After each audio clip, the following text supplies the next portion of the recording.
శ్రీమాత్రే నమః. నమస్తే అండి. ఎలా ఉన్నారండి? అంతా బాగున్నారా? నేను కూడా బాగున్నానండి. ఇది ఏంటి అనుకుంటున్నారు కదా, మీగడండి. పెరుగు మీద మీగడ వెన్న తీస్తున్నాను అన్నమాట. ఇలాగా మనం ఒక 5 నిమిషాలు కొట్టేటప్పటికి వచ్చేస్తుంది. ఐస్ అంతా చల్లారాలి. మరి ఇవన్నీ కూడా చెప్పి ఇంతకు ముందు వీడియోలు పెట్టాను. మళ్ళీ అందులో మర్చిపోయి ఉంటే మళ్ళీ చేసినప్పుడు చెబుదామని మళ్ళీ చెబుతూ ఉంటాను అన్నమాట. అంటే మనం పాలు కాసిన తర్వాత తోడేసుకున్న తర్వాత మరి పెరుగు తోడుకుంటుంది కదా, అప్పుడు వస్తుంది చూసారా మీగడ.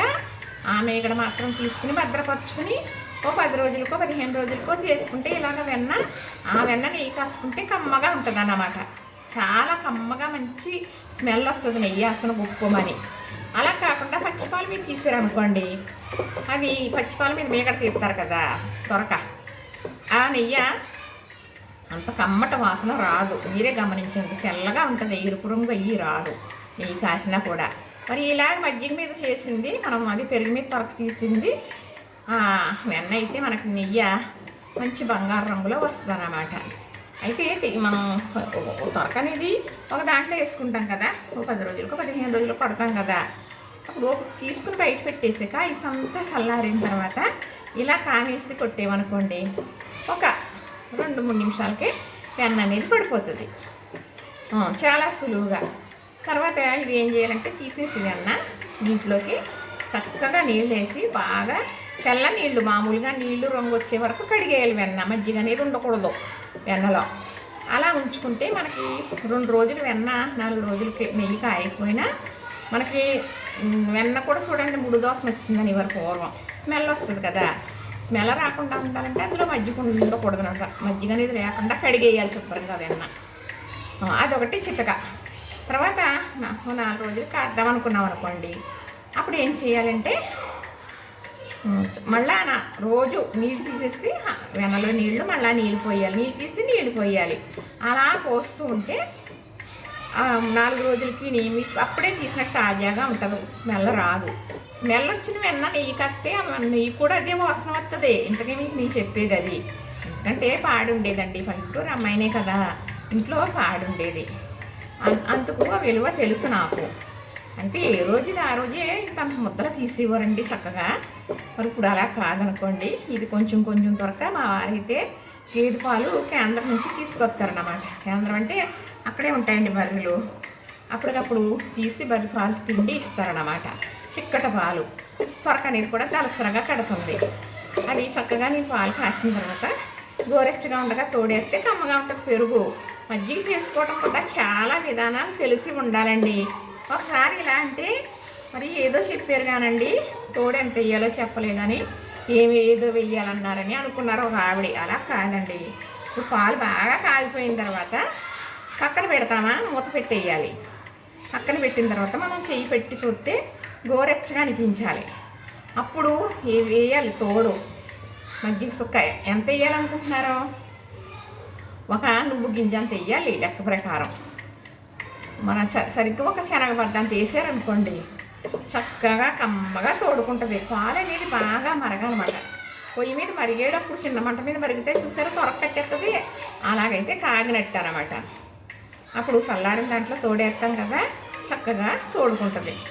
ఆ తోడుకున్న దాని మీద త్వరగా తీసుకుని దాంట్లో వేసుకుని ఫ్రిడ్జ్లో పెట్టుకోవాలి. బయట ఉంచితే ఎలాగన్నా సరే కొంచెం పులుపు వాసన అలా వస్తుంది. మనం నెయ్యి కాసుకుందాం అనేటప్పటికి బాగోదండి. అంతకు చూసారా ఎంత బాగా పడిపోయిందో వెన్న. ఇదిగో చక్కగా ఇప్పుడు ఈ వెన్న తీసే విధానం మీకు నేను చూపిస్తాను. అంతేనండి. మనం ఫ్రిడ్జ్లో తీసిన తర్వాత చక్కగా ఈ చల్లారిపోతే మనకి వెన్న అనేది ఇలా వచ్చేస్తుంది అన్నమాట. చక్కగా తీసేస్తానండి వెన్న. చక్కగా వెన్న తీసుకుని కడిగేసుకుని ఒక దాంట్లో పెట్టుకుంటే మనం కర్రీల్లో కూడా వేసుకుంటూ ఉంటాం కదా, గుత్తి వంకాయ వండుకున్నా, పప్పు వండుకున్నా అదిని. అలానే పెసరట్టుల్లో కూడా మా అమ్మగారు నెయ్యి వేసి ఇవ్వరండి, వెన్న వేసి ఇవ్వరండి. నెయ్యి కన్నా వెన్న వేసి ఇవ్వరు. పెసరట్టు కాలేటప్పుడు చాలా బాగుండేది అన్నమాట. చక్కగా తీయడం కూడా చాలా బాగా తీసేవారండి అమ్మ. పెద్ద కామ చెక్క కామ నాకు ఉందిలేండి. దీంతో అలవాటు నాకు. రోజు మజ్జిగ మరి త్వరక తీసేసినా కానీ ఈ కామేసి కొడతానండి. మజ్జిగ చేసే మా వారికి క్యారేజీలో వేస్తాను, కొంచెం ఉంటే అలా ఉంచుతాను. అలా చేసిన మజ్జిగ స్థలం అన్నమాట. అందుకు అలా చేసుకుంటాం అంతే తప్ప పెరుగు తినేసినంతట్లో ఏదో అయిపోతుందని కాదు. కానీ చూసారా తీయడం ఎంత బాగా వచ్చేసిందో. ఇప్పుడు ఇది ఉంది కదా, ఇలాగా చక్కగా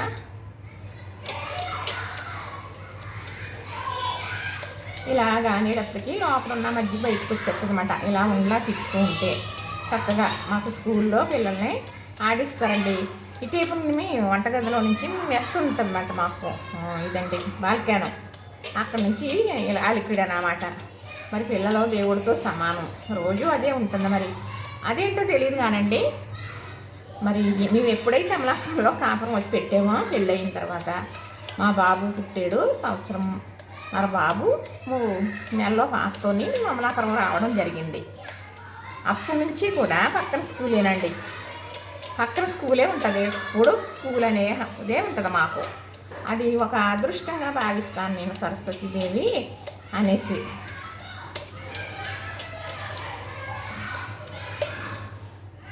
అంటే ఇలా అంటుకోలేదనుకోండి చేతికి, ఒక్కొక్కరికి బాగా అంటుకుపోతుంది కదా, అది కాక శరీరం అన్నమాట. చూసారా, అందులో కూడా చెప్పేవారు పెద్దవాళ్ళు, వేడి శరీరంలో వేడి ఉంటే అలా చేతికి అంటుకుపోతుందంట వెన్న. మా అమ్మగారు ఏం చేసేవారంటే వేడి నీళ్ళు వేసి కడుక్కుని ఇలాగంటే అప్పుడు కొంచెం అంటుకునేది కాదు. నేనైతే అలాగే ఏం కడుక్కోలేదండి, నా బాడీ కూల్గా ఉన్నట్టు అర్థం. సరే అంటుకోవట్లేదు కదా మరి. ఇప్పుడు ఈ వెన్న 1/2 కేజీ పైనే వస్తుందండి. ఇది ఏం చేస్తానంటే చక్కగా ఇప్పుడు ఈరోజు సోమవారం కాయనండి, కాయకూడదు. సోమవారం సోకానికి వచ్చుకోలేను, కాయొద్దు అంటదట. మంగళవారం మంటలకైనా వచ్చుకుంటాను అంటదట. మరి ఆమెను మంట పెడతామా అని చెప్పేసి నేను మంగళవారం కాయనండి. మరి బుధవారం కాస్తాను, లక్షవారం కాస్తాను, ఆదివారం కాస్తాను, అలానే శనివారం కూడా కాస్తానండి. శుక్రవారం, మంగళవారం, సోమవారం మాత్రం కాయం. మరి అలానే పెద్దవాళ్ళు చెప్పేవారు, విన్నామనుకోండి పాటింతే ఏమన్నా పోయిందా, ఈరోజు మానేసి రేపు చేసుకుందాం అనుకోవచ్చు, అంతే కదండి. చక్కగా ఇంతేనండి. ఇది మరి కడిగేస్తాను, తెల్లగా నీళ్ళు వచ్చేలాగా కడిగేసి నీళ్ళు పోసి ప్లేట్ పెట్టేసి మొత్తం చేస్తాను.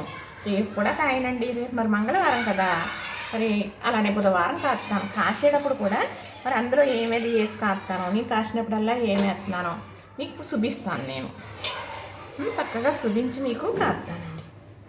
అలా కాసుకున్నామనుకోండి, మనం ఏ స్వీట్ చేసుకున్నా దేనికైనా మనకి చాలా బాగుంటుంది. ఇప్పుడు ఇది శుభదాయకంగా భావించుకోవాలి ఇప్పుడు కూడా. నేనైతే అండి ఇప్పుడు చేసే వెన్న ఎలాగంటే, నేను వరలక్ష్మి వ్రతం అవుతుంది కదా, అప్పుడు అమ్మవారికి నైవేద్యం ఏదన్నా చేయడానికి ఉపయోగించినాక దాంట్లో పోస్తానమాట. చక్కగా ఉందలేండి వేరేగా, నేను మరి అది వేరేగా ఇప్పుడు చేయడానికి చున్నుండలు ఇది చేయడానికి వాడేస్తాను. చూసారు కదా, ఇంతేనండి. చూసారా అండి, ఆ ఊత పదమండి నాది. చూసారా అన్నారని అంటారు, ఎలా పొలం పడతారు అనుకోండి. అమ్మలా చూడమని నేనే అంటాను కదా, పిల్లలు అన్నారని నేనేమన్నా అనుకుంటానా అనుకోను. కానీ అంటే దీనివల్ల లాభాలు నష్టాలు వదిలేసాను చూడండి. మీకు ఇలాగ నాకు తెలిసింది నేను చేస్తూ ఉంటాను, చెబుతూ ఉంటాను. ఇష్టమైన వాళ్ళు చూడండి, కష్టమైన వాళ్ళు మానేయండి. బ్యాడ్ కామెంట్లు అనేది ఏమీ పెట్టొద్దు, పెద్దోళ్ళని చూడండి. తెలిసిందే చెప్పేవారికి మరి ఎక్కువగా కూడా కొంచెం ఉంటుంది విమర్శ, కాదని అన్నానుకోండి. చూసారా చక్కగా ఈ నీళ్ళు తెల్ల నీళ్ళు వచ్చే వరకు కడిగేస్తాను.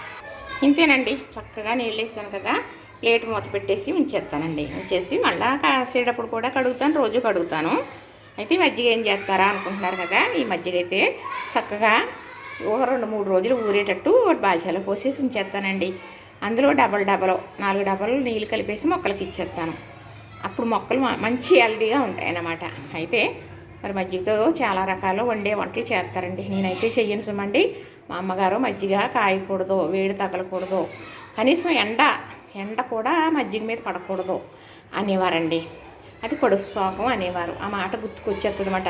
నా వంటలు మీరు చూసే ఉంటారు, మజ్జిగతో వేడి ఉడికించే వంటలు నేను చేసినవి ఉండవు. మరి ఎక్కడైనా ఎప్పుడైనా ఏ మజ్జిగట్లన్నా వేసేనేమో నాకు గుర్తులేదు. కానీ అసలు అలాంటి ఐటెం చేయడానికి ఇష్టపడను. అమ్మ కడుపు శోకం అనేవారని భయం, చేయనండి. అంటే అలా మంచిది కాదన్నమాట. అందుకు చేస్తున్నారు చాలా రకాలు చాలామంది. అప్పుడప్పుడు చేసుకొచ్చేమో, అత్తమానో చేయకూడదేమో నాకైతే తెలియదండి. చూసారు కదా, నచ్చింది కదా, లైక్ చేయండి, షేర్ చేయండి, సబ్స్క్రైబ్ చేయండి.